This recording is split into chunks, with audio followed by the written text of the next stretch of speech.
Yana bir tavsiya qilmoqchi bo'lgan mahsulotim bu probiotikli antijir mahsuloti hisoblanadi. Buni qayerda qanday ishlatish mumkin? Bu kuxnyamizda, oshxonamizda kuxonniy mebellarni tozalashda, xolodilniklarni tozalashda va gaz plita, rakvinalarni, gaz plitalarda bir kunlik pishiriq vidurida sachragan yog'larni oladi. Surtamiz, yuvolamiz, yaltiraydi.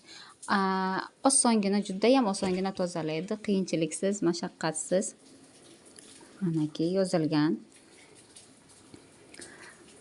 Probiotikli tarkibi, chuqur tozalash, xavfsizligi, tarkibi nimalardan iborat va halol sertifikatiga ega, tabiat uchun bezarar bo'lgan vosita, yarim litr.